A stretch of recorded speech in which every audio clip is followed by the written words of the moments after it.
সাহাবা আবু বকর উমর সব সাহাবারাও নবীজির বাপকে আপনার দরজা গিয়ে আস্তে করে সালাম দিলেন, আসসালামু আলাইকা ইয়া রাসূলুল্লাহ ইয়া হাবিবাল্লাহ। সালামের উত্তরখানা দিয়ে দিলেন। আল্লাহর নবী বলেন, আয়েশা দরজাখানা খুলে দিয়ে তুমি একটু আড়ালে চলে যাও। পর্দার তখন বাহ্য হুকুম ছিল। আল্লাহর নবীর অর্ধাঙ্গিনী বিবি আয়েশা দরজা খুলে দিয়ে বাহ্য আড়ালে চলে গেলেন। সাহাবা আবু বকর নবীজির মাথার পাশে গেলেন। নবীজির মাথা যন্ত্রণা করেছেন, আবু বকর টিপতে শুরু করলেন। আস্তে আস্তে হাত দিয়ে বাহ্য কপালগুলো হাত বোলাতে লাগলেন, চুলগুলো আস্তে আস্তে বাহ্য টানতে লাগলেন। আল্লাহর নবীজির দুই চোখের কোনা দিয়ে পানি পড়ে আবু বকরের চেহারার দিকে বাহ্য চেয়েছে কাঁদে। আবু বকরও বাহ্য থাকতে পারলেন না। আবু বকর তিনি কান্না শুরু করে দিলেন। আল্লাহর নবীর বন্ধু ওমর ফারুক রাদিয়াল্লাহু তাআলা আনহু ডাক দিয়ে বলছেন, নবী গো, আমরা অনেকক্ষণ ধরে আসর নামাজ পড়ার জন্য কাতার বেঁধে বসেছিলাম। ওগো নবী, জামাতের টাইম পার হতে চলল, নবী আপনি কেন যান নাই? আমার দরদি নবীজি আস্তে করে বলুন, ওরে ওমর, আমি জোরে গলার আওয়াজ খানা দিতে পারে নাই, আমার বড্ড কষ্ট হয়। ওরে ওমর, আমি তোমাদের পয়গম্বর, আমি দাঁড়াতে পারি নাই। ওরে সাহাবা, যা তোমরা সবাই মিলে গিয়ে একটা ইমাম ঠিক করে নামাজটা আদায় করিয়ে নাও। হযরত আবু বকর আরো চিৎকার করে হাওমা করে কাঁদতে লাগলেন। সাহাবা বলে, আবু বকর তুমি অমন জোরে জোরে কেন কাঁদো?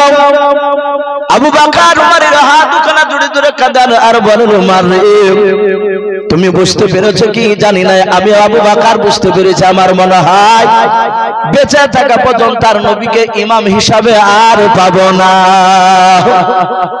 হযরত উসমান গনি আস্তে করে বলেন, নবী গো, আপনি বলে দেন কাকে ইমাম করা হবে, আসর নামাজ তার পেছনে পড়বো। নবী আমার আস্তে করে বলেন, আবু বকর ইমামতি করবে, যাও। হযরত উসমান গনি নাই, হযরত আলী নবীজির ছোট জামাই রসুলের হাত দুখানা ধরে বলে, নবী আপনার বাড়িতে আসার পর থেকে আবু বকর কান্না বন্ধ করে নাই, বাচ্চা ছেলের মতো ফুফড়ে ফুফড়ে কাঁদে। ওগো নবীজি, আপনি আবু বকরকে ইমামতি করতে দিন না, ইমামতি করতে গিয়ে হয়তো বেহুশ হয়ে পড়ে যাবে আবু বকর। ও নবীজি গভীর চিন্তা করবে, আবু বকর ইমামতি করতে পারবে না। নবীজি আপনি উমরকে নামটা দেন, উমর নামাজটা পড়াবে। উমরের দিলটা শক্ত আছে। আল্লাহর নবী বলেন, আলী জামাই, আজকে আসর নামাজের ইমামতি করবে আমার বন্ধু আবু বকর। সাহাবারা নবীকে তৃতীয়বার কিছু বললেন না। নবীজির কাছ থেকে কাঁদতে কাঁদতে মসজিদে চলে গেলেন, নামাজ আদায় করা লাগবে। আবু বকর নামাজে দাঁড়িয়ে গিয়েছেন। বাবা, আল্লাহর নবীজি ডাক দিয়ে বলেন, আয়েশা রে, কে ইমামতি করেছে একটু দরজাটা খুলে তুমি আমাকে দেখাও। আয়েশা বলেন, আমি দরজাটা খুললাম। ডাক দিয়ে বলেন, ওগো আল্লাহর নবী, আমার আব্বা জান নামাজ পড়ায় এখানে আসরে। আল্লাহর নবী বলেন, আয়েশা, আমি মনে হয় আর বেশি দিন বেঁচে থাকবো না। আয়েশা, আমার ইন্তেকাল করার পর মানুষেরা, আমার উম্মতেরাও এভাবে তারা জামাত করে তারা নামাজ আদায় করবে। আয়েশা, এটা আমি আজ জীবিত থাকতেই দেখে নিলাম। জোরে বলুন সুবহানাল্লাহ। ও বাপজি ভাইরাও, এভাবে আবু বকর নবীজি ইন্তেকাল করার আগ পর্যন্ত 17 ওয়াক্তের নামাজ ইমামতে আবু বকর করেছেন, নবী আর করতে পারেন না। সেই নবীকে বাপজি মৃত্যুর শয্যা ছটফট করেছেন। আল্লাহর নবীজি ইন্তেকাল করবে তার 3 দিন আগে রে বাবা, দরদ নবী আমার সাহাবারা বাপজি, তারা হাজার হাজার সাহাবা তারা নবীজির কথা শুনে তারা দেখতে এসেছে। সাহাবারা চিন্তা করেছে, নবী চলে গেলে আর থাকতে পারবো না, নবী যে না থাকলে আমরা কেমন করে থাকবো, নবীজিকে না দেখলে থাকতে পারি না আমরা। সব সাহাবারা বসাও। আল্লাহর নবীজি হাত দুখানা এইভাবে উঁচু করে ডাক দিয়ে বলেন, ওরে আমার আবু বকর, তুমি আমার ডানাখানা ধরে একটু তুমি আমাকে বসাও। সাহাবা আবু বকর বলেন, উসমান গনি আলী দুজনাই নবীজির ডানা ধরে একটু বসে দিলেন, আমি হাত দিলাম। আল্লাহর নবীজি একটু করে উঠে বসার পর নবীজি হাজার হাজার সাহাবাদের দিকে লক্ষ্য করলেন। আল্লাহর নবীজি ডাক দিয়ে দিয়ে বলেন ওরে আবু বকর তোমার ডান হাত খানা ধরতে দাও। আবু বকর বলে নবীজির হাত ওখানে ধরলাও। আল্লাহর নবী বলেন ওরে আবু বকর শুনে নাও আমি আর বেশি দিন বেঁচে থাকবো না, 63 বছর হতে চললাও। ওরে আবু বকর আমাকে জিবরিল আল্লাহর তরফ থেকে আমাকে বলে গিয়েছে, আমার নবী বলেছেন হুকুকুল্লাহর হুকুকুল ইবাদ। আমার আল্লাহর নবী বলেন আল্লাহর কিছু বান্দার উপর বাধ্য হক রয়েছে।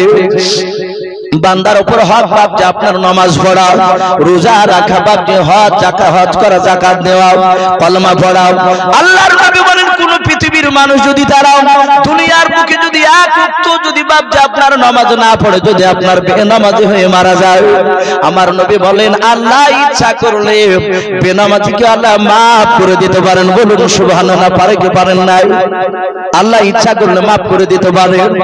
কিন্তু আমার নবী বলেন ও সাহাবা আবু বকর আমার জিবরিল আল্লাহর কাছ থেকে শুনেছে, আমাকে বলে দিয়েছেন শুনে নাও এক বান্দা আরেক বান্দার উপর হক রয়েছে। কোন বান্দাকে যদি জবান দিয়ে আঘাত দিয়ে দেয়, হাত দিয়ে যদি আঘাত দিয়ে দেয়, পা দিয়ে যদি কাউকে ব্যথা দিয়ে দেয়, আঘাত দিয়ে দেয়, ওরে আবু বকর ওই ব্যক্তি মৃত্যুর আগ পর্যন্ত যাকে আঘাত দিয়েছে তার কাছ থেকে ক্ষমা না চাইলে আল্লাহ ক্ষমা করবে না। ওরে আবু বকর আমি তোমার বন্ধু বিশ্ব নবী রহমতের নবী দরুদ নবী আমার, আমি তোমাকে অনেক জায়গায় সঙ্গে করে নিয়ে বেড়েছি, তুমি আমার সঙ্গে গিয়েছ। এই আবু বকর যদি আমার হাতে দাঁড়ায়, পায়ে দাঁড়ায়, জবানের দাঁড়ায়, যদি আবু বকর তুমি আঘাত পেয়ে থাকো, ব্যথা পেয়ে থাকো, আবু বকর হাজার হাজার লোকের সামনে তুমি আমাকে মাফ করে দাও, নতুবা তার প্রতিশোধ বদলা নিয়ে নাও। বলুন সুবহানাল্লাহ। কে ক্ষমা চাইছেন বাপ একটু জোরে বলে? সারা পৃথিবীর শ্রেষ্ঠ নবী আবু বকরের কাছে ক্ষমা চায়। আমার আয়েশা বলেন আমি নবীর মুখ থেকে শুনেছি নবীজির ডান দিকে আর বাম দিকে আর সামনের পেছন দিকে আর চারিদিকের গুনাহ মাফ, আর সেই নবী মাফ চাইছেন আবু বকরের কাছে। আমার আবু বকর সিদ্দিক রাদিয়াল্লাহু তাআলা আনহু নবীজির হাত দুখানা জুড়ে জুড়ে কাঁদান আর বলেন নবী গো, ও নবীজি আপনাকে আমি চরম আঘাত দিয়েছি, নবী গো আপনি আঘাত দেন নাই, আপনি আমাকে, নবীজি আপনি আমার কাছে ক্ষমা চাইবেন না, আপনার কাছে ক্ষমা চাই, আপনি আমাকে ক্ষমা করে দেন। আল্লাহর নবী বলেন আবু বকর আমি তোমাকে ক্ষমা করে দিয়েছি। এই আবু বকর তুমি বসে দাও। আবু বকর তিনি বসে বলেন নবী আমার ডান হাত দুখানা বাপ যা আবার উঁচু করে ধরলেন দুই হাত। নবী বলেন ওমর তোমার হাত ওখানে আমাকে ধরতে দাও। হযরত ওমর বাপজা হাত ওখানে ধরলেন, বলেন নবী গো আপনার সাহাবা আমি ওমর বলুন। আল্লাহর নবী জনাব মুহাম্মদ রাসূলুল্লাহ সাল্লাল্লাহু তাআলা আলাইহি ওয়াসাল্লাম বলেন ওমর আমার জবানের দ্বারা, হাতের দ্বারা, পায়ের দ্বারা যদি তুমি আঘাত পেয়ে থাকো, ওরে ওমর হয় আজ বদলা নিয়ে নাও, না হলে তার প্রতিশোধ তুমি আমাকে ক্ষমা করে দাও। এই আবু বকর নয় ওমর, তুমি তাড়াতাড়ি বলো কি বলতে চাও। হযরত ওমর নবীজির হাত দুখানা ছেড়ে দিও, রাসূলের পা মুবারক দুখানা বাতি জুড়ে জুড়ে কাঁদেন আর বলেন নবী চরম বেয়াদবি করে ফেলেছিলাম, আপনাকে আমি চিনতে পেরেছিলাম না। নবী গো আমি উলুঙ্গা তলোয়ার নিয়ে আপনার মাথা কাটতে গিয়েছিলাম, জবাই করতে গিয়েছিলাম, আপনার চরিত্র আপনার কথা শোনার উপর নবী কলমা পড়ে নিয়েছিলাম। ওগো আল্লাহর নবী যে সেই দিনের জন্য আমি আপনার কাছে ক্ষমা চাই, আপনি দয়া করে ক্ষমা করে দেন, আপনি তো আমাদের কাছে অন্যায় করেন নাই। আল্লাহর নবী জীবন আমার ক্ষমা করে দিলাও। নবী আমার বলেন ওসমান বলে তুমিও দাঁড়িয়ে যাও। নবী তার কাছে ক্ষমা চাইলেন। এইভাবে নবী 1 2 3 4 করে করে বাবা কয়েকশো বাপজি সাহাবার হাত ওখানে ধরে নাম ধরে ধরে ডাকছেন আর ক্ষমা চাইছেন। হাজার হাজার সাহাবায়ে কেরাম বসা আছে। হযরত আবু বকর দেখলেন এটা নবী বারবার ক্ষমা চায়, এটা তো চরম লজ্জার ব্যাপার। আল্লাহর নবীজি সাহাবার কাছে ক্ষমা চাইছে, এটা আমাদের বেয়াদবি হয়ে যাচ্ছে। হযরত আবু বকর বলেন নবী আপনি প্রতিটা সাহাবার নাম ধরে ধরে ডাকবেন না। ওগো নবীজি সব সাহাবার কাছে আপনারা হাত ধরে মাপ চাওয়া লাগবে না। নবী নবী একটু আপনি চুপ করে দাঁড়িয়ে যান। আল্লাহর নবীজি চুপ করে গেলেন, আর কিছু বললেন না। হযরত আবু বকর পেছন দিকে সামনে চারিদিকে লক্ষ্য করে ডাক দিয়ে বললেন ওগো সাহাবায়ে দাও, তোমরা সবাই আমাকে মুরব্বি সাহাবা বলো, সবার ইচ্ছা বলো নবীর বন্ধু আমি আবু বকর। ওরে আমার সাথী ভাইরা নবী আমাদের এক এক করে সবার কাছে ক্ষমা চাইছে, এটা চরম বেয়াদবি হয়ে গেছে আমাদের। ওরে আমার সাথী ভাইরা, নবীজির সাহাবারা শুনে নাও, আমি আবু বকর, আমি তোমাদের সকলের হয়ে দায়িত্ব নিচ্ছি। আবু বকর শুনে না, ডাক দিয়ে বলে, ও বন্ধুরা, আমি নবীজিকে ক্ষমা করে দিয়েছি তোমাদের তরফ থেকে। আল্লাহর নবীজির হাত দুখানা ধরে বলে, নবী গো, সমস্ত সাহাবার তরফ থেকে আমি দায়িত্ব নিয়ে আপনাকে ক্ষমা করে দিলাম। ওগো নবীজি, আপনি অন্তর থেকে সমস্ত সাহাবাকে ক্ষমা করে দেন। আল্লাহ রাসূল ডাক দিয়ে বলেন, সাহাবা, যা, আমি তোমাদের সকলকে আমি অন্তর থেকে ক্ষমা করে দিলাম। সাহাবারা বাপ অনেক আনন্দ পেয়ে গেলেন। হযরত আবু বকরের বাপ প্রায় 20 হাত পেছনে একজন সাহাবা দাঁড়িয়েছিলেন। হাদিসের কিতাবে পাওয়া যায় ওই সাহাবাটার নাম সাদ ইবনে আবি ওয়াক্কাস। ওই সাহাবা যুবক দাঁড়িয়ে ডাক দিয়ে বলেন, ও আবু বকর, নবীর বন্ধু, দাঁড়িয়ে যাও। হাজার হাজার সব সাহাবা তোমাকে দায়িত্ব দিতে পারে গো বন্ধু। ওরে আবু বকর, কিন্তু আমি সাদ ইবনে আবি ওয়াক্কাস, আমি তোমাকে দায়িত্ব দেই নাই। আল্লাহর নবী আমাকে মেরেছে। আল্লাহর নবী আজকে বলেছে, গো সাহাবায়ে কেরাম, আমার হাতে দ্বারা, জবানের দ্বারা, পায়ে দ্বারা যদি আঘাত পেয়ে থাকো, হয় প্রতিশোধ বদলা নিয়ে না, নাহলে তুমি ক্ষমা করে দাও। এই আবু বকর, সবাই ক্ষমা করতে পারে, শুনে নাও, আমি বিশ্ব নবীজির সাহাবা সাদ ইবনে আবি ওয়াক্কাস, তোমাকে দায়িত্ব দিব না। আমি আল্লাহর নবীকে চাবুক দিয়ে না মারা পর্যন্ত নবীকে মাফ করব না। বলুন সুবহানাল্লাহ।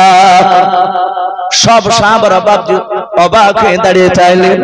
আল্লাহর নবীর কাছে গিয়ে বলেন, ভাইয়ের সাদ ইবনে আবি ওয়াক্কাস, তুমি তো নবীর দিওয়ানা, নবীর জন্য তুমি জীবন দিতে রাজি আছো বলে, হ্যাঁ, কিন্তু তুমি কেন আজকে নবীজিকে মারবো বলো? এই সাদ ইবনে আবি ওয়াক্কাস, নবীকে তো মারার দূরের কথা, নবীর চেহারার দিকে একটু চোখটা যদি একটু রাঙা করে তাকানো যায়, লাল করে তাকালে তার ঈমান নষ্ট হয়ে যাবে। ওরে সাদ ইবনে আবি ওয়াক্কাস, এত ভুল তুমি বকো না। সাদ ইবনে আবি ওয়াক্কাস, তুমি নবীজিকে maaf করে দাও। সবাই maaf করে দিয়েছে। হযরত সাদ ইবনে আবি ওয়াক্কাস বলে, শুনবো না। আল্লাহর নবী বলেন, ওগো সাহাবা আবু বকরকে আসতে দাও, ওর প্রতিশোধ নিতে দাও, তোমরা বাধা দিও না। আবু বকর বলে, নবীজি আপনি দয়া করে একটু দাঁড়ান, দেখে একটু বুঝিয়ে বলতে পারে কিনা। ওগো আল্লাহর নবীজি, আপনাকে মারবে আমার সাহাবী, এত দামি সাহাবা, বন্ধু আপনার সাহাবা, আল্লাহর নবী আপনাকে কেন মারবো বলছে, আমি তো বুঝতে পারি নাই। নবী বলেন, ওকে ছেড়ে দাও। বলো, হুজুর একটু অপেক্ষা করতে দেন, আমাদেরকে একটু বোঝায়, আপনি একটু দাঁড়ান। আল্লাহর নবীজির আবু বকর সাহাবা, সব সাহাবারা বাদি সবাই মিলে বোঝাতে শুরু করে দিলেন। লাস্টে সব সাহাবারা বললেন, সাদ ইবনে আবি ওয়াক্কাস, হাজার হাজার যতগুলো সাহাবা আছে বলে, হ্যাঁ, সমস্ত সাহাবারা যা নেকির কাজ করেছে যদি আল্লাহর দরবারে কবুল হয়, যদি আল্লাহ আমাদেরকে যদি ইবাদত করার বিনিময়ে যদি নেকি দান করে থাকেন, এই সাদ ইবনে আবি ওয়াক্কাস শুনে নাও, সব সাহাবার নেকিগুলো তোমাকে দান করে দিছি রে ভাই, তার বিনিময়ে আমরা জাহান্নামে যেতে রাজি আছি ভাই, তুমি আমার রাসূলকে maaf করে দাও। হযরত সাদ ইবনে আবি ওয়াক্কাস বলে, কারণে কি নিব না? হযরত আবু বকর দেখেন কারণ নাই না, আবু বকর কাছে গিয়ে বলেন, বন্ধু রে, তুমি তো আমাকে চিনো, আমি কোন আবু বকর বলে চিনি। আবু বকর আপনি, আবি কুহাফার বেটা আপনি আবু বকর, আপনি নবীজির হিজরতের সাথে, আপনি নবীজির জানের বন্ধু। হযরত আবু বকর ডাক দিয়ে কাঁদেন আর বলেন, ভাই, আমার এক রাত্রি নাকি পর্যন্ত তুমি জানো রাসূল আমাকে কি বলেছেন বলে, হ্যাঁ। ও বাপজি ভাইরাও, আল্লাহর নবীর সাথে যেদিন মক্কা থেকে মদিনায় যাচ্ছিলেন আবু বকর, সেই রাতের নেকিটা এত দাম, এত দাম, এত দাম, বিশ্ব নবীজির কাছে বাপজি জিবরিল আলাইহিস সালাম এক না দুই নাই 6 মাস আগে এসে বলেছিল, বাবা ও নবী, আপনাকে ছেড়ে মক্কা ছেড়ে চলে যেতে হবে, আপনাকে আর আবু বকরকে। আল্লাহর নবী বলেন, এখন কি যাব বলে, না নাও, আল্লাহর যেদিন অর্ডার হবে সেদিন এসে আপনাকে ডেকে নিয়ে যাব।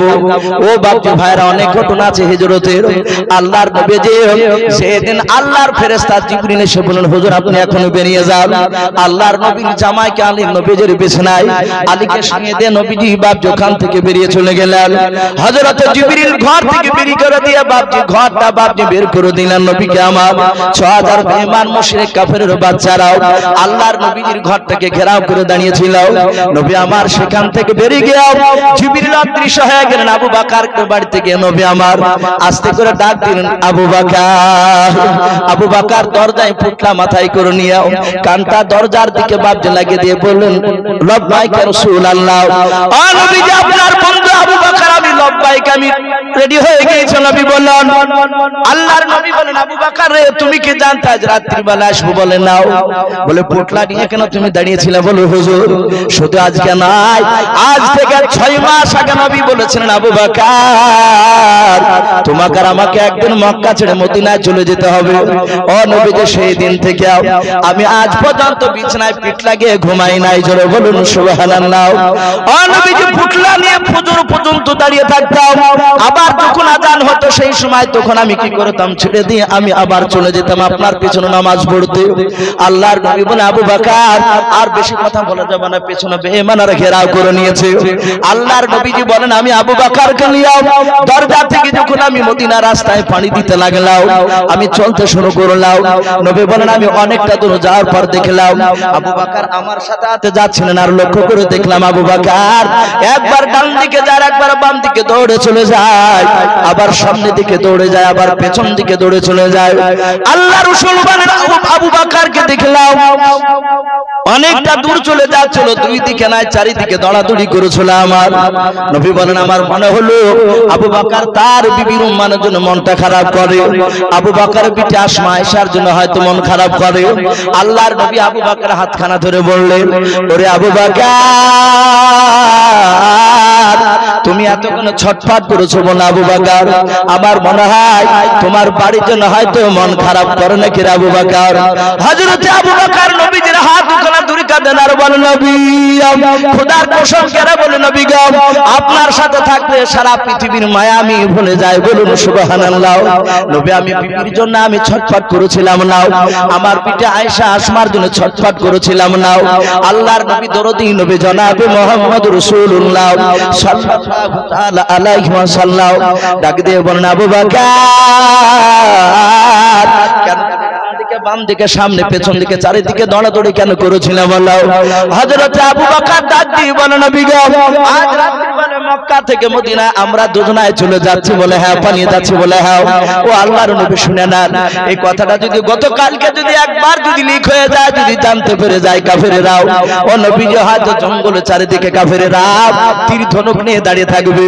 নবী আপনি আমি যাচ্ছি এই রাস্তা দিয়ে। বলে হ্যাঁ। নবী গো আপনার ডান দিককার হয়তো বেঈমানেরা আপনার ডান দিকের বাজু বা হাতের দিকে লক্ষ্য করে তারা তো তীর ছড়বে। ও নবীজি আমি ডান দিকে দৌড়ে এই কারণে যাই, ডান দিকের বেঈমানের তীর ছোড়া তীরখানা যেন নবী গো আপনার দেহতে না লেগে গিয়ে আপনার বন্ধু আবু বকরের দেহতে যেন লেগে যায়। বলুন সুবহানাল্লাহ। ও বাপজি ভাইরাও, আল্লাহর নবী আবু বকরের কথা শুনে নবী যে জোরে ধরলেন, গালে মুখে চুমা দিয়ে বলে, আবু বকর আমি তোমার ব্যবহার এত খুশি হয়েছি। আবু বকর শুনে নাও, আমার আল্লাহ কোরআনে বলেছেন, কুল ইন কুনতুম তুহিব্বুনাল্লাহ ফাত্তাবিউনি ইউহিব্বুকুমুল্লাহ ওয়া ইয়াগফির লাকুম যুনুবাকুম ওয়াল্লাহু গফুরুর রহিম। আমার আল্লাহ বলেন, হে নবী আপনি বলে দেন, আমার সান্নিধ্য যদি লাভ করতে হয়, আমার জান্নাত যদি পেতে হয়, ফাত্তাবিউনি হে নবী আপনার জানে ইত্তেবা অনুসরণ করে চলে। বলুন সুবহানাল্লাহ। আল্লাহর নবী বলুন, আবু বকর শুনে নাও, আমি তোমার ব্যবহারে খুশি হয়েছি, আমার আল্লাহ তোমার উপর রাজি হয়ে গিয়েছে, খুশি হয়ে গিয়েছে। আবু বকর সারা জীবনের তোমার নেকির প্রয়োজন নাই। আবু বকর আজকে রাত্রিটার নেকিটা শুনে নাও, এত দামি করে দিয়েছেন আমার আল্লাহ তোমার। এই নেকি যদি এক পাল্লায় যদি রাখা হয়, তোমার একটা রাত্রি নেকি দাও, আর কিয়ামত পর্যন্ত যত আমার উম্মতে আসবে সবার নেকিগুলো যদি অপর পাল্লা রাখা হয়, হে আবু বকর তোমার এক রাত্রির নেকির পাল্লাটা ভারী হয়ে যাবে। বলুন সুবহানাল্লাহ। ও বাবজি ভাইরাম, সে আবু বকর সাদ ইবনে আবি ওয়াক্কাসের হাত ওখানে ধরে ডাক দিয়ে বলেন, ভাই রে, আমি ওই রাত্রি নেকি পর্যন্ত তোমাকে দান করে দিব ভাই। আমি ওমরকে দান করি নাই, ওমর বদলায় তোকে মাঝে মাঝে চাইতো, ওসমান গনি বদলাতে চাইতো, আমি চাই নাই, আমি দেই নাই। এই সাদ ইবনে আবি ওয়াক্কাস, আমি তোমাকে ওই রাত্রি নেকি পর্যন্ত দিয়ে দিলাম, তার বিনিময়ে রাসূলকে ক্ষমা করে দাও। সাদ ইবনে আবি ওয়াক্কাস বলে, আমি ওই রাতের নেকি নেব না। ও বাবজি ভাইরা, আল্লাহর নবী জনাবে মুহাম্মদ রাসূলুল্লাহ সাল্লাল্লাহু আলাইহি ওয়াসাল্লাম পেছন থেকে ঘুরে ডাক দিয়ে বলেন, আবু বকর তুমি ওকে ছেড়ে দাও। নবী বলেন, সাদ ইবনে আবি ওয়াক্কাস তুমি কাছে এসো। আল্লাহর নবী বলেন, সাদ ইবনে আবি ওয়াক্কাস তোমাকে আমি কবে মেরেছিলাম, আঘাত করেছিলাম বলাও। সাদ ইবনে আবি ওয়াক্কাস চোখ দুটো বাবজি লাল করে আছে, মেজাজ হাই হয়ে আছে। বলে, নবী গো, একদিন আপনি উটের চেপে আপনি যাচ্ছিলেন আজবা নামক উটটায়, যে উটটায় নবী চাপতেন উটটার নাম আজবা। ও নবীজি, আপনার ডান হাতে ছিল চাবুকখানা। বলে, হ্যাঁ, আপনি উটের সামনে পায়ে মারতে গিয়েছিলেন, আর আমি উটের লাগামখানা ধরে ধরে আগে আগে হাঁটছিলাম। নবী গো, ওই চাবুকটা উটের পায়ে না লেগে নবী আমার ডান দিকের কাঁধে চাবুকখানা লেগে গিয়েছিল। আল্লাহর নবী বলেন, তাই? বলে, হ্যাঁ। এই সাদ ইবনে আবি ওয়াক্কাস, আমি যে তোমাকে চাবুক দিয়ে মেরেছিলাম, তুমি কি দিয়ে মারবে বললাও? বলো, হুজুর, যে চাবুক দিয়ে আপনি মেরেছিলেন চাবুকটা আমার বাড়িতে রাখা আছে, আমি যত্ন করে রেখেছি আপনাকে মারার জন্য। কোনদিন যদি আপনি ক্ষমা চান, সেই দিন আমি আপনাকে মেরে আমি প্রতিশোধ নিয়ে নেব, তার জন্য রেখেছিলাম। আল্লাহর নবী বলে, দৌড়ে নিয়ে এসো। শাহবাব সাদ ইবনে আবি ওয়াক্কাস রাদিয়াল্লাহু তাআলা আনহু বাপে দৌড়ে চলে গিয়ে চাবুকটা নিয়ে আসলেন। বলে, নবী গো, এই দেখেন সে চাবুকখানা। নবীর সাহাবারা সবাই মিলে বললেন, সাদ ইবনে ওয়াক্কাস তুমি মেরো না। আল্লাহর নবী বলেন, ওগো সাহাবারা, আর কিছু বলবা না, আর যদি তাকে যদি প্রতিশোধ না নিতে দিই, কিয়ামতের ময়দানে কোটি কোটি যেদিন মানুষের সমাগম হবে, সেই দিনকে হয়তো আমার আল্লাহ আমাকে জান্নাত দিতে গিয়ে হয়তো আটকে দিতে পারে, তার প্রতিশোধ দিই নাই কারণে তোমরা বাধা দিও না। আমি রাসূল বলেছি, হয় ক্ষমা করে দাও, নতুবা তার প্রতিশোধ বদলা নিয়ে নাও। ও বদলা নিতে চায়, চোখে মারতে দাও। সাদ ইবনে আবি ওয়াক্কাস বলে, হুজুর রেডি হয়ে যান, এবার মারবো আপনাকে আমি। আল্লাহ রাসূল বাপকে এক না দুই না 10 হাত সামনে আছে, সামনের দিকে চোখ পড়ে আছে, তাকে আছে নবী আমার। সাদ ইবনে আবি ওয়াক্কাস পেছনে চাবুক নিয়ে বাপ যে পায়ে তারা শুরু করে দিয়েছে, নবীকে মারবে। হাজার হাজার সাহাবায়ে কেরাম এইভাবে বাপজি চক্রটা আপনার বন্ধ করে আছে। আরে আল্লাহর নবীজিকে মারবে, আমরা দাঁড়িয়ে সহ্য করতে পারবো না, কিন্তু উপায় নাই, সাহাবাকে মারতে পাওয়া যাবে না, এটা নবী আর সাহাবার ব্যক্তিগত ব্যাপার। আল্লাহর নবীর সাহাবারা চোখ বন্ধ করে আছেন, এইদিকে আল্লাহর নবী জনাবে মুহাম্মদ রাসূলুল্লাহ বলেন, মারো সাহাবা।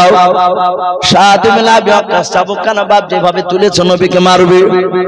ডাক দিয়ে বলে, নবী, আমার ভালো মনে পড়ে যায়, যেদিন আপনি আমাকে চাবুকখানা মেরেছিলেন, সেদিন আমার ডান দিকেও পাঞ্জাবি ছিল না, নবীজি আমার জামা ছিল না শরীরে। নবীজি আপনার গোটা জামা খোলা লাগবে না, একটু দয়া করে ডান দিকের পাঞ্জাবির গারিবান কলার খানা একটু টেনে নামা।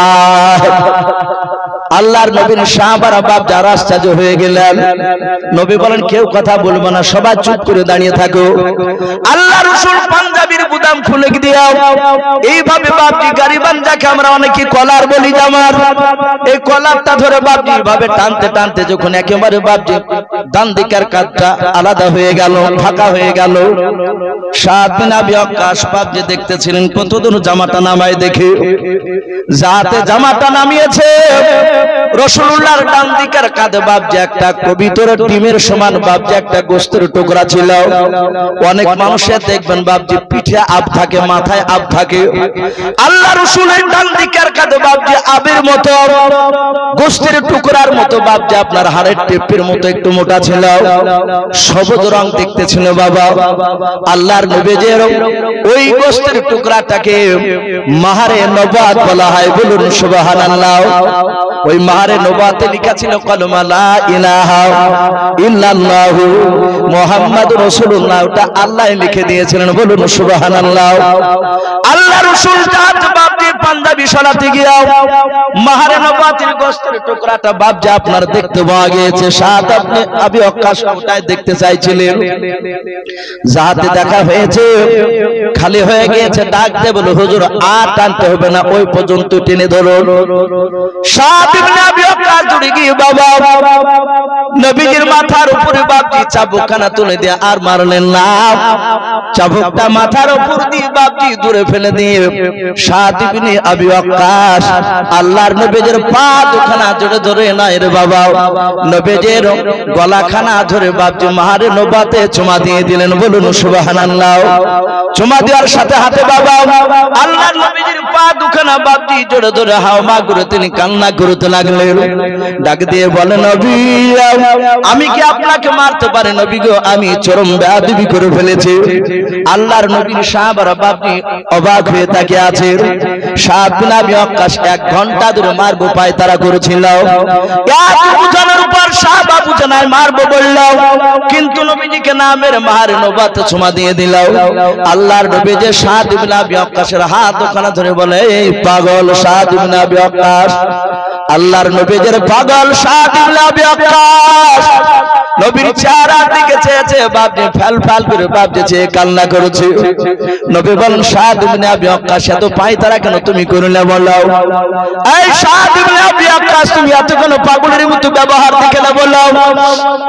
ডাক দিয়া বলে নবী আপনি দুনিয়ার বুকে আপনি 10 জন নারী আর পুরুষকে জান্নাতের সার্টিফিকেট দিয়েছেন, বলুন সুবহানাল্লাহ। ওগো নবী আপনি বলেছেন আবু বকর জান্নাতি, ওমর জান্নাতি, উসমান জান্নাতি, আলী জান্নাতি, আবু তালহা জান্নাতি, আব্দুর রহমান জান্নাতি, মা আয়েশা জান্নাতি, ফাতেমা জান্নাতি, খাদিজা জান্নাতি, আয়েশা জান্নাতি। ও আল্লাহর রাসূল আপনি এতগুলো নারী আর পুরুষের মধ্যে থেকে 10 জন নারী আর পুরুষ আপনি বলেছেন তারা দুনিয়ার বুকে জান্নাত চলে যাবে, তারা সার্টিফিকেট পেয়ে গেছে, খুশখবরি শুনিয়েছেন আপনি তাদেরকে জান্নাতের। ওগো আল্লাহর নবী ওই 10 জন সিরিয়ালে কিন্তু হযরতে সাত ইবনে আবি ওয়াক্কাসের নামটা পাওয়া যায় না।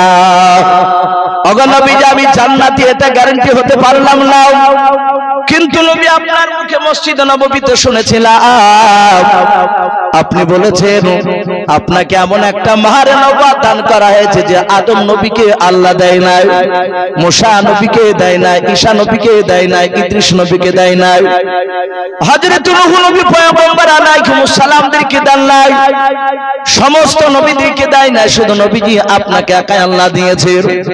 ওগো নবীজি এত দামি জিনিস যখন আপনাকে দিয়েছে সেই দিন থেকে আমি বুঝতে পেরেছি নবী এটা আপনার অনেক দামি জিনিস।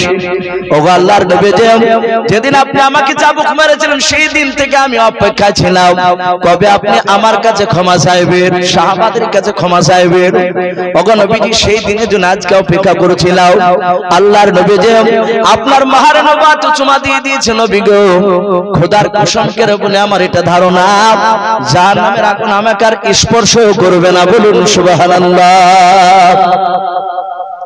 আল্লাহর নবী সাত ইবনে আবি ওয়াক্কাসকে বাপজি জড়ে ধরলেন, ডাক দিয়ে বললেন সাত ইবনে আবি ওয়াক্কাস শুনে নাও, খোদার কসম করে বলে এত ভক্তি যদি তোমার থাকে মাহারে নবাতে, ওরে সাত ইবনে আবি ওয়াক্কাস আমি আল্লাহর কাছে দোয়া চাই আশা করি তোমাকে জাহান্নামের আগুন হাত স্পর্শ করবে না, বলুন সুবহানাল্লাহ। আর নবী যদি মানা করে দেয় কবুল হবে না, কথা বলে ওকে জাহান্নামের আগুন আর স্পর্শ করবে না।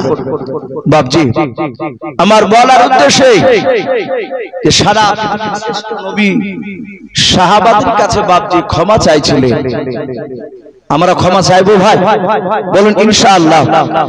পাড়াতে প্রতিবেশীর সঙ্গে চলতে গিয়ে বাপজি জবানের দ্বারা হাতের দ্বারা হতে পারে আঘাত, অনেক সময় দু এক কথা হতে হতে কাটাকাটি করতে করতে বড় ধরনের ঝামেলা হয়ে যায়। মৃত্যুর আগ পর্যন্ত যদি বাপজি তার কাছে ক্ষমা না চাওয়া যায় আল্লাহ মাফ করবে না। আল্লাহ রসুল সারা পৃথিবীর শ্রেষ্ঠ নবী, উনি যদি ক্ষমা চায় তাহলে আমরা কেন ক্ষমা চাইবো না? মানুষ মানুষের কাছে কথা বলো, চাইবো, বলুন ইনশাআল্লাহ। তো ভাই যাই দেখেন, প্রায় রাত্রি 11টা বাপজি প্রায় 10 হতে চলল, প্রায় 2 ঘন্টার উপরে বাপজি আলোচনা হয়ে গেছে। আর তাতে প্রচন্ড গরমের রাত্রি, আবার খিচুড়ি রান্না হয়েছে। আমাদের হাফেজ সাহেব উনি বলছিলেন যে হুজুর মিলাদের এই দোয়ার জালসা শেষে খাওয়া দাওয়ার ব্যবস্থা আছে।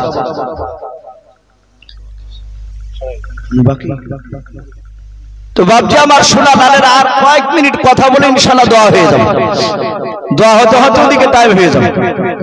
আমি প্রতিটা বাপজি ভাইদেরকে বলবো, আমরা বিশ্ব নবীর সুন্নাতের উপর আমল করব, বলুন ইনশাআল্লাহ, বলুন ইনশাআল্লাহ। সুন্নাতের উপর আমল করতে হবে।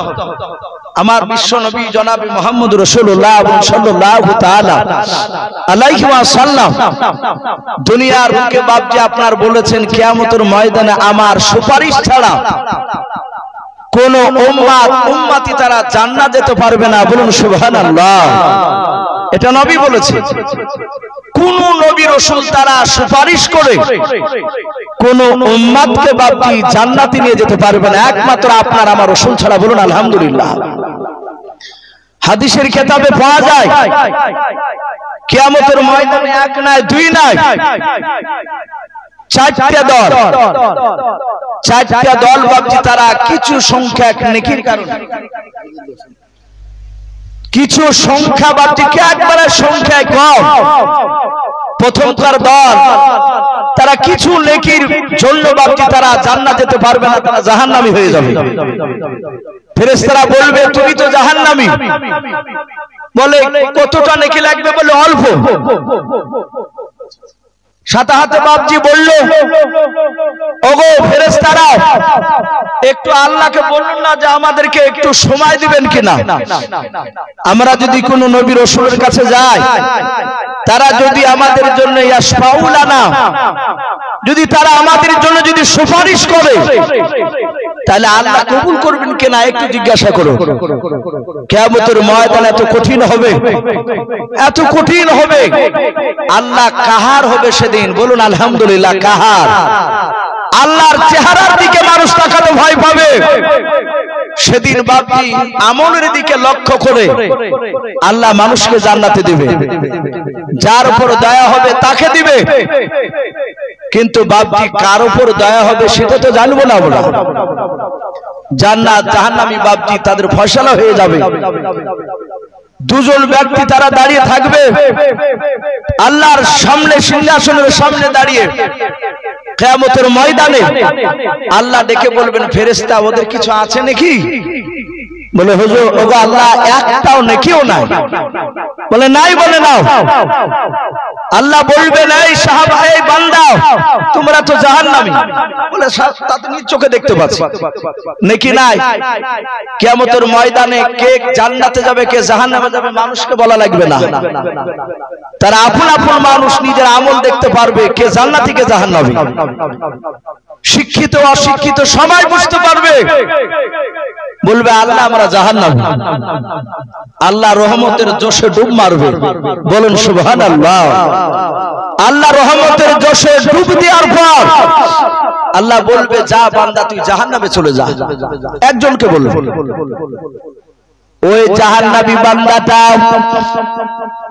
আল্লাহর হুকুম শোনার সাথে সাথে রে বাবা আর 1 সেকেন্ড তো দাঁড়াবে না, দৌড়ে গিয়ে জাহান্নামের আগুনে ঝাঁপ দিয়ে দেবে।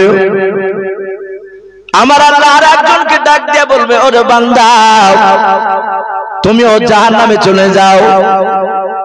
2 নাম্বার জাহান্নামী ব্যক্তি ভাবছে দৌড়ে আর যাবে না, সামনের দিকে এক পা ফেলবে জাহান্নামের দিকে বাবা, আর পেছন দিকে ঘুরে রাসূলুল্লাহ নাই। আমার আল্লাহর দিকে বাপজি চেয়েছে, বাপজি মানুষটা দেখবে আর সামনের দিকে পা ফেলবে আর পেছন দিকে ঘুরে ঘুরে তাকাবে। এইভাবে অনেক কয়েকবার তাকানোর পর বাপজি সেও জাহান্নামে ঝাঁপ দিয়ে দেবে। আমার আল্লাহ রহমতের জোশে ডুব দেওয়ার পর আল্লাহ ফেরেশতাকে বলবে, ওদের দুজনকে আবার তুলে নিয়ে এসো। ফেরেশতারা জাহান্নামী দুজনকে আবার বাপজি তাদেরকে তুলে নিয়ে আসা হবে। আল্লাহর রাজ দরবারে দাঁড়িয়ে করার পর বলবে, ওগো প্রথম বান্দা, আমি তোমাকে হুকুম দিলাম জাহান্নামে চলে যাও। আর এত জাহান্নামের আগুন এত তীব্র, এত ভয়ঙ্কর, এই আগুন থেকে তোমার দিলে একটু ভয় হলো না? তুমি সোজা দৌড়ে গিয়ে তুমি আগুনে ঝাঁপ দিয়ে দিলে। ওই বান্দা আল্লাহর কাছে হাত দুখানা জোড় করে বলবেন, আল্লাহ জীবনে তোমার কথাগুলো দুনিয়াতে মানি না। যদি তোমার কথা অনুযায়ী যদি চলতাম, তোমার হাবিবের কথা অনুযায়ী যদি চলতাম, আজকে জাহান্নামে যেতে হতো না। ওগো আল্লাহ, দুনিয়াতে নাফরমানি করেছি, বেঈমানি করেছি, তোমার শুধু বিরোধমূলক কাজ করে বেরিয়েছি। ওগো আল্লাহ, দুনিয়াতে তোমার একটা কথা আমি মানি নাই, কিন্তু কিয়ামতের ময়দানে তুমি শুধু একবার হুকুম করেছো জাহান্নামে চলে যাও। ওগো আল্লাহ, আমি কিয়ামতের ময়দানে কি তোমার একটা কথা আমি মানবো না? তাই দুনিয়াতে মানি নাই বলে, কেন মানবো না বলে তোমার কথাটা মানার জন্য দৌড়ে গিয়ে ঝাঁপ দিয়ে দিয়েছি। আমার আল্লাহ মুচকি হাসি দিয়ে বলবেন, বান্দা তোর আজকে এতটুকু বিশ্বাস আমার পরে? বলে হ্যাঁ। বলে যা, আমি আল্লাহ তোর জাহান্নামের আগুন হারাম করে দিয়ে জান্নাতে দিয়ে দিলাম। বলুন সুবহানাল্লাহ। ফেরেশতারা অবাক হয়ে তাকিয়ে থাকবেন। আল্লাহ বলবেন, দ্বিতীয় বান্দা তুমি দাঁড়াও। বলে আল্লাহ বলুন কি বলবেন? বলে বান্দা, আমি তোমাকে হুকুম দিয়েছিলাম তার মতো জাহান্নামে চলে যাও। ওরে বান্দা, তুমি জাহান্নামে গেলে না, গেলে কিন্তু তাড়াতাড়ি গেলে না। একবার সামনে দিকে পা ফেললে আর দ্বিতীয় দিকে পেছন দিকে ঘুরে তাকালে দ্বিতীয়বার, আবার পা ফেললে পেছন দিকে আমার দিকে ঘুরে ঘুরে তাকাছিলে, কারণটা কি বলো? তুমি কি ভয়ে যাচ্ছিলে না জাহান্নামের আগুনের ভয়ে? ওই বান্দা হাত জোড় করে বলবেন, আল্লাহ আমি জাহান্নামের আগুনের ভয়ে আমি পেছন দিকে আপনার দিকে তাকাছিলাম না। বলে কার কেন তুমি তাকাছিলে বলো? বলে আল্লাহ আমি তো তোমার কথা দুনিয়াতে মানি নাই, কিন্তু জালসা হতো মাওলানারা, হাফেজ সাহেবরা, কারি সাহেবরা, তাবলীগ জামাতের লোকেরাও তারা বলতো তুমি নাকি কারীম, তুমি দয়ালু, তুমি রহমান, তুমি কারীম। ওগো আল্লাহ, আমি বারবার আপনার দিকে তাকাছিলাম একটাই কারণ, যদি আল্লাহ একবার যদি আপনি কারীম হয়ে যান আমার জন্য দয়া হয়ে যায়। ওগো আল্লাহ, আপনার দয়ার কোনো শেষ নাই রে মওলা। তাই আমি বারবার তাকাছিলাম একবার যদি আমার আল্লাহ আমার উপর যদি একটু দয়া যদি করে নেয়। আমার আল্লাহ বলে, এত তোমার বিশ্বাস আজকে? বলে হ্যাঁ।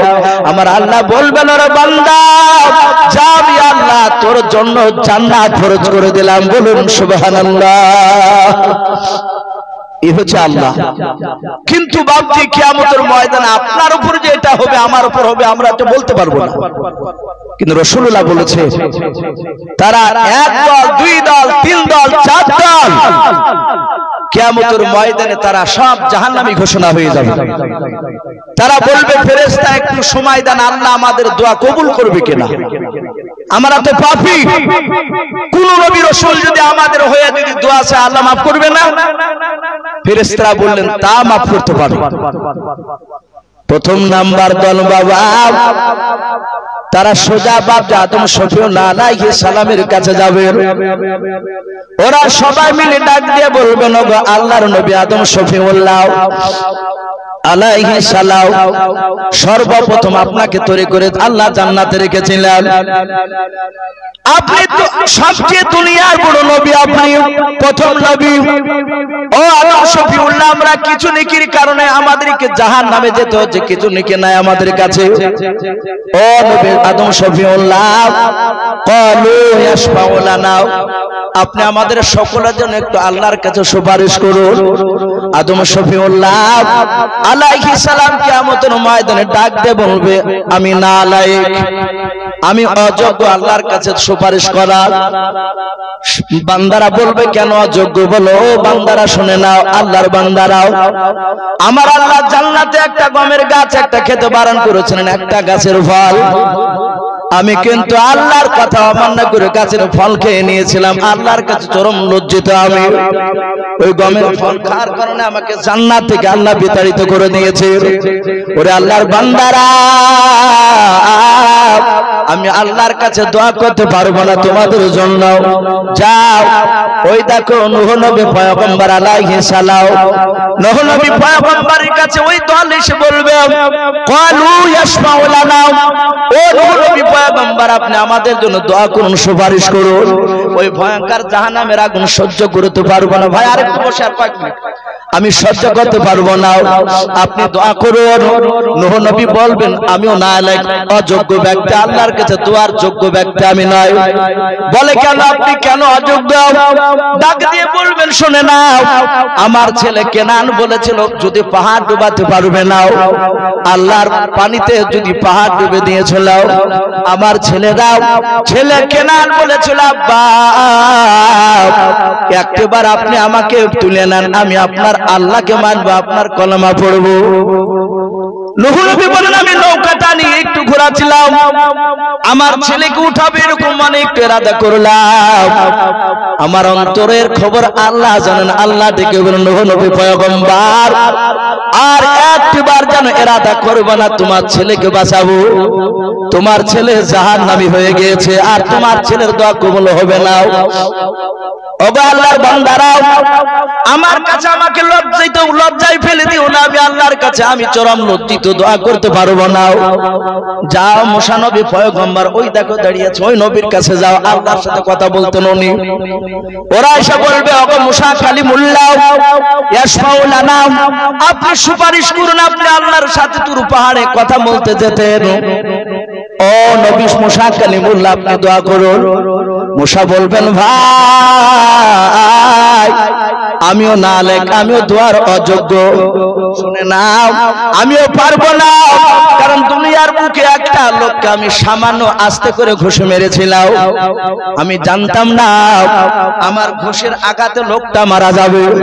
ওগো আমার বান্দারা, আল্লাহর একটা ঘুষ মারাতে লোকটা মরে গিয়েছে, আমি লজ্জিত, আমি পারবো না দোয়া করতে। যাও তোমরা ওই শারুহুল্লাহ আলাইহিস সালামের কাছে যাও। এইভাবে বাপকে আপনার কয়েক বছর হাজার পার হয়ে যাবে, প্রতিটা নবীর কাছে যাবে বাবা, সব নবী তারা আপন আপন বাপ যে কমজোরের কথা বলবে, তারা বলবে আল্লাহর কাছে লজ্জিত, দোয়া করতে পারবো না। লাস্টে বেলা ঈসা রুহুল্লাহ আলাইহিস সালাম ডাক দিয়ে বলবে, ও বন্ধুরা, আমার কাছে দোয়া চাইও না, আমি আল্লাহর কাছে দোয়া চাইতে পারবো না। ভাই রে, ওই দেখো আখিরি জামানার পয়গম্বর জনাবে মুহাম্মদ রাসূলুল্লাহ সাল্লাল্লাহু তাআলা আলাইহি ওয়াসাল্লাম, ওই নবীর কাছে যাও, ওই নবী তোমাদের জন্য দোয়া করলে আমার আল্লাহ ফিরে দিতে পারবে না, বলুন সুবহানাল্লাহ। ওই ব্যক্তিরা বাপজি আল্লাহর নবীর কাছে গিয়ে বলবে, ক্বাম ইয়াশফাউ লানা, নবী আমার এইভাবে পেছন দিকে ঘুরে বাপজি আল্লাহর বান্দাদের দিকে তাকাবে, তাকে দেখবেন তারা অনেক দিন ধরে তারা ময়দানে ঘুরে ঘুরে বেরিয়েছে, ওই জাহান্নামের আগুনের ভয়ে বাপজি তাদের চেহারাখানা শুকিয়ে গিয়েছে। আল্লাহর নবী বলবেন, ও আল্লাহর বান্দারা, তোমরা কান্না করেছো কেন? বলো নবী গো, কিছু নেকির কারণে আমরা জান্নাতে যেতে পারি না। ওগো আল্লাহর নবী, ওই আদম নবী থেকে ঈসা রুহুল্লাহ আলাইহিস সালাম পর্যন্ত হাজার হাজার নবীর দ্বারে দ্বারে গিয়েছি, ও নবী সবাই করে দিয়েছে, কেউ দোয়া করে না আমাদের জন্য। ওগো আল্লাহর নবী যে সবাই আপনার দিকে ইশারা করে বলেছে, নবী গো দয়া করে আপনি আমাদের জন্য সুপারিশ করুন, আপনি আমাদেরকে ঘুরে দেবেন না।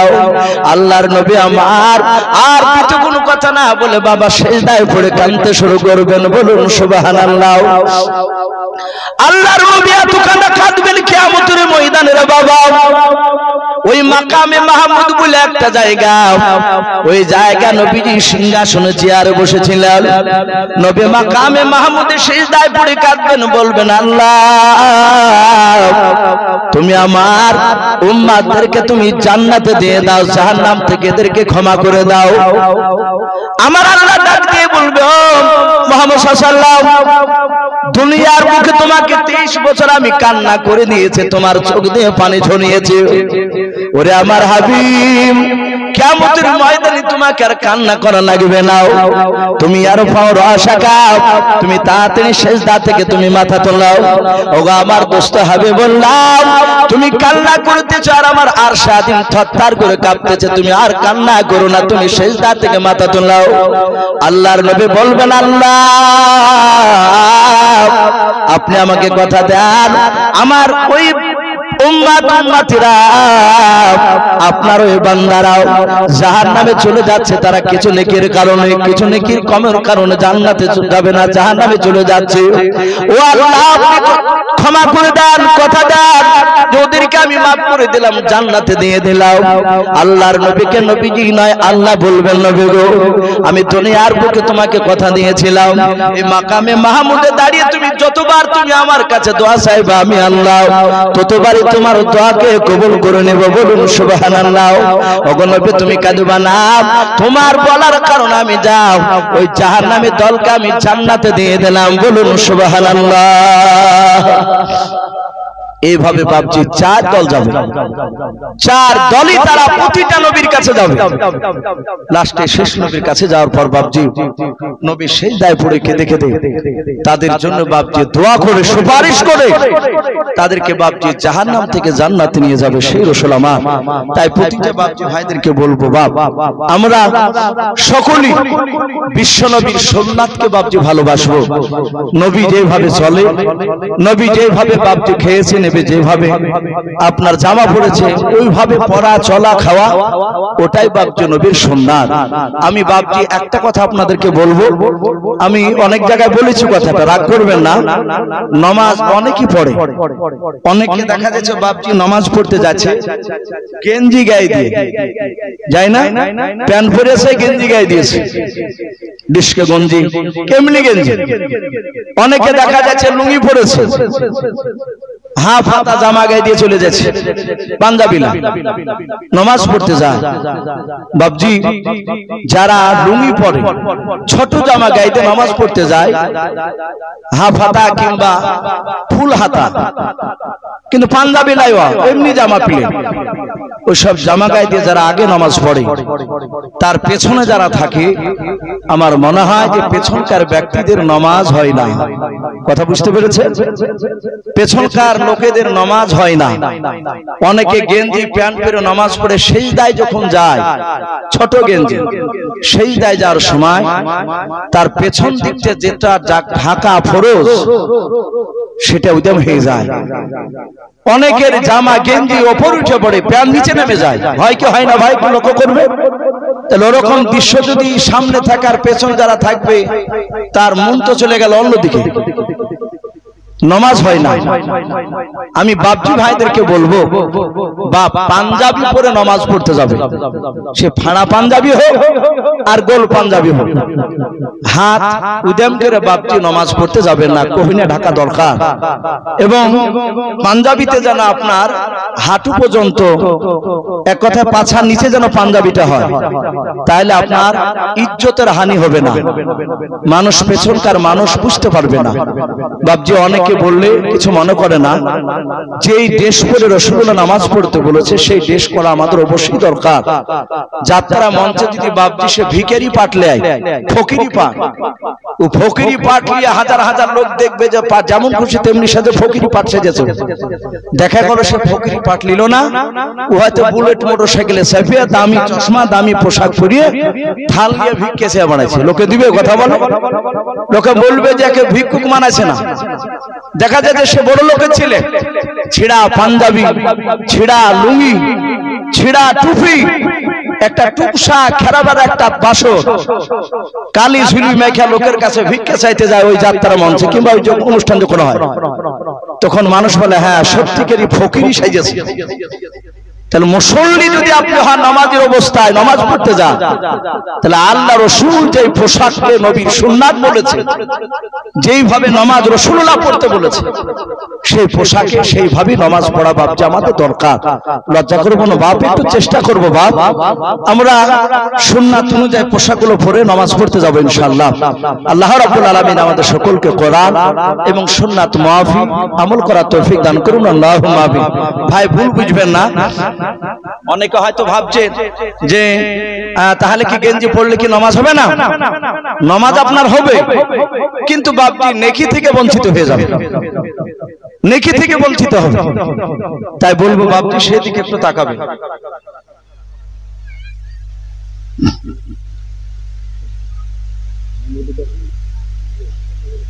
যাক ভাই, এখনই দেওয়া হবে ভাই, একটা ছোট্ট একটা নাত পড়ার জন্য, নাতটা পড়ি ইনশাআল্লাহ দেওয়া হবে। তোমার মতো দয়ার নবী আর হবে না, তোমার মতন দয়ার রাসূল আর পাব না, আর দেখা দিয়া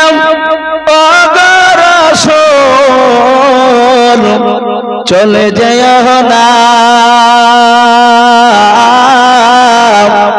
তোমার মতন দয়ার নবী আর পাব না, তোমার মতন দয়ার রাসূল আর হবে না।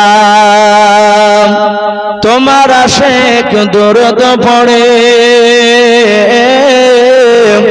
তোমার আশিক দরুদ পড়ে, রওজা শরীফ সামনে করি, আর রওজা শরীফ জিয়ারতে গুনাহ থাকে না, তোমার মতন দয়ার নবী আর হবে না, তোমার মতন দয়ার রাসূল আর পাব না। হরিণেরই বাচ্চারা কয়, হরিণেরই বাচ্চারা কয়, মাগো মা তোমার দুধ মরা খাব না, আর তোমার দুধ খেলে পারে ওই দয়ার নবী বাধায় আছে, পাওয়া যাবে না, তোমার মতন দয়ার রাসূল আর হবে না, তোমার মতন দয়ার নবী আর পাব না। বাপজি আমরা সকলেই যে যা অবস্থা আছে আমরা একবার দুরূদ ইব্রাহিম তো পড়ে পড়ুন। আল্লাহুম্মা সাল্লি আলা মুহাম্মাদি ওয়া আলি মুহাম্মাদ কামা সাল্লাইতা আলা ইব্রাহিম ওয়া আলা আলি ইব্রাহিম ইন্নাকা হামিদুম মাজিদ। আল্লাহুম্মা বারিক আলা মুহাম্মাদি ওয়া আলি মুহাম্মাদ কামা বারাকতা আলা ইব্রাহিম ওয়া আলা আলি ইব্রাহিম ইন্নাকা হামিদুম মাজিদ। সাল্লাল্লাহু তাআলা আলাইহি ওয়াসাল্লাম। যাক আলহামদুলিল্লাহ, অনেক মা বোনেরা খতম, যাক এমনি নিয়াত করে বলে দেন যে হ্যাঁ বসে দোয়া করে দেন, ইনশাআল্লাহ হয়ে যাবে, নাম বলা দরকার না। আমাদের মা বোনেরা অনেক খতম করেছে, তার সাথে হাতে বাপজি ভাইরা অনেকে হাত তুলছে, হয়তো উনি পড়তে পারে, হয়তো ওনার স্ত্রী হয়তো পড়তে পারে, কিংবা বাড়ি থেকে বোমারাও পড়তে পারে। তো যাই হোক আলহামদুলিল্লাহ, এই বাপজি ভাই মা বোনেরা এই মদনপুর, এটা মদনপুর নতুন পাড়া, এই নতুন পাড়া হাফেজ ফজল আলী সাহেবের মহল্লার তরফ থেকে বাপজি যে জালসা আয়োজন করা হয়েছে, অনেক মা বোন বাপজি ভাইরা কোরআনুল কারীম খতম করেছে। আমরা ইনশাআল্লাহ এক্ষুনি দোয়া করব, তার আগে বাপজি সকলে একবার তওবা করে নিন, একেবারে সহজ তওবা।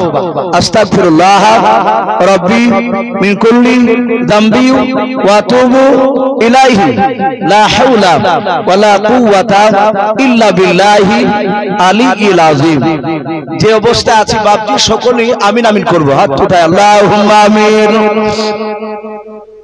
আলহামদুলিল্লাহি রাব্বিল আলামিন ওয়াল আকিবাতু লিল মুত্তাকিন ওয়াসসালাতু ওয়াসসালামু আলা রাসূলিল আমিন والصلاة والسلام على سيد المرسلين ربنا ظلمنا أنفسنا وإن لم تغفر لنا وترحمنا لنكونن من الخاسرين আয় আল্লাহ রাত্রি প্রায় 11:30 পার হতে চলল রে মাওলা ওগো রব্বুল আলামিন মাগরিবের পর থেকে নে মাওলা বেশ কয়েকজন উলামায়ে কেরাম কথা আলোচনা করেছে রে মাওলা তোমার নবীর কথা আলোচনা করেছে ওগো রব্বুল আলামিন আমি তোমার গুনাহগার বান্দা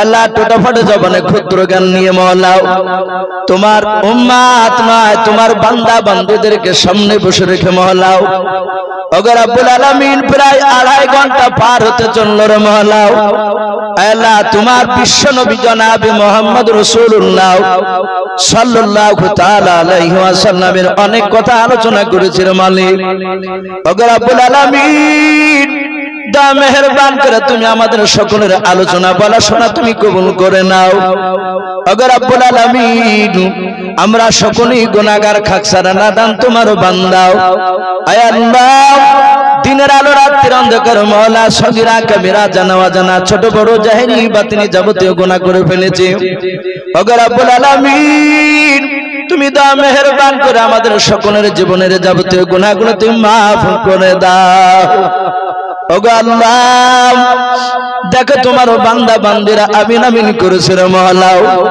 আয় আল্লাহ প্রচন্ড গরমে রাত্রিতে তারাও পাখার তন রেখে দিয়ে মাওলা আয় আল্লাহ ঠান্ডা বিছান ত্যাগ করে তারা রে মাওলা গরমের দিনে তারা বসে পাগলের মতো তোমার নবীজির কথা শুনছিল জান্নাত জাহান্নামের কথা শুনছিল ওগো রব্বুল আলামিন তুমি দাও মেহেরবান করে জানসার মাহফিলে যারা হাত উঠিয়েছে বাপজি ভাই মা বোনেরা তুমি আমাদের সকলকে তুমি ইমানদার হিসেবে তুমি কবুল করে নাও ওগো রব্বুল আলামিন আয় আল্লাহ মা বোনেদের তরফ থেকে অনেকগুলো কোরআনুল কারীম খতম করা হয়েছে বাপজি ভাইদের তরফ থেকে অনেকগুলো খতম করেছে মাওলা ওগো রব্বুল আলামিন কোরআনের খতম করতে গিয়ে জাবারদের পেশ জজম আয় আল্লাহ ইজহারে দাম মধ্যে মুতাসিল কিলমি মুসাক্কাল যদি ছুটে যায় রব্বুল আলামিন ক্ষমা করে দিয়ে তুমি সমস্ত কোরআনুল কারীম খতম পড়াকে তুমি কবুল করে নাও ওগো রব্বুল আলামিন এই আলোচনা করার মাধ্যমে যদি কোনো নেকি দান করে থাকো আয় আল্লাহ গভীর রাত্রি তাহাজ্জুদ উঠিয়েছি রে মাওলা তোমার নবী বলেছে যত রাত্রি হয় তত রহমতের দরজা খুলে যায় ওগো আল্লাহ তোমার নবী বলেছে যত গভীর রাত্রি হয় তুমি তত নিচে নেমে আসো বান্দার কাছে ওগো রব্বুল আলামিন তুমি দাও মেহেরবান করে যত কোরআনুল কারীম খতম করা হয়েছে সব কোরআনুল কারীম খতমের সবগুলো মাওলা আয় আল্লাহ এই মদনপুর নতুন পাড়ার যত বাপজি ভাই মা বোনেরা কবরবাসী হয়ে গিয়েছে গোরস্থানে শুয়ে আছে গোরস্থানের বাইরে যারা শুয়ে আছে সব মায়েদের কবরে সবগুলো পৌঁছে দিয়ে মাওলা তাদের কবরে আযাবগুলো তুমি maaf করে দাও আয় আল্লাহ কবরগুলো জান্নাতুল ফেরদাউস তুমি বানিয়ে দাও মাওলা রে দেখো তোমার বান্দা বান্দীরা আমিন আমিন করছে কার আব্বা নাই মা নাই দাদা নাই দাদি নাই চাচা নাই চাচি নাই নানা নাই নানি নাই আয় আল্লাহ তুমি আমাদের সকলের আত্মীয়স্বজন কবরে আযাবগুলো তুমি maaf করে দাও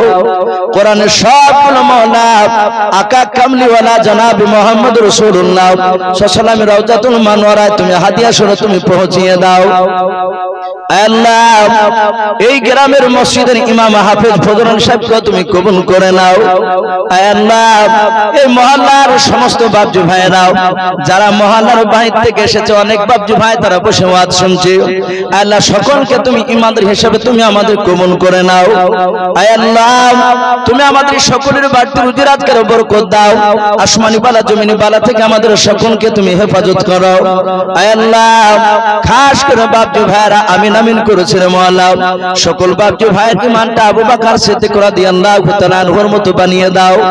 মা বোনেরা পর্দার আড়াল থেকে আলোচনা করে আমিন আমিন করছে, শুনছিল আলোচনাও।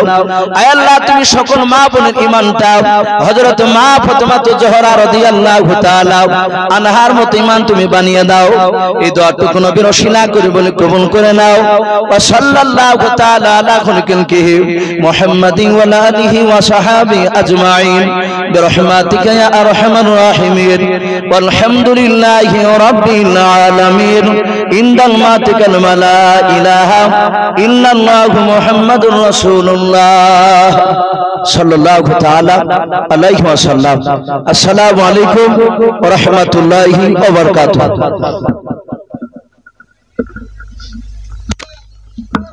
কেউ চলে যায় না, আপনারা সকলেই লাইনবদ্ধ হয়ে বসে যান। সকলের জন্য আহারের ব্যবস্থা করেছে। 17 ওয়াক্তে ফজর 1 ওয়াক্ত, যোহর 2 ওয়াক্ত, আসর 3 ওয়াক্ত, মাগরিব 4, এশা 5, এইভাবে 17 ওয়াক্তের নামাজ রাসূলুল্লাহ পড়তে পারেনি।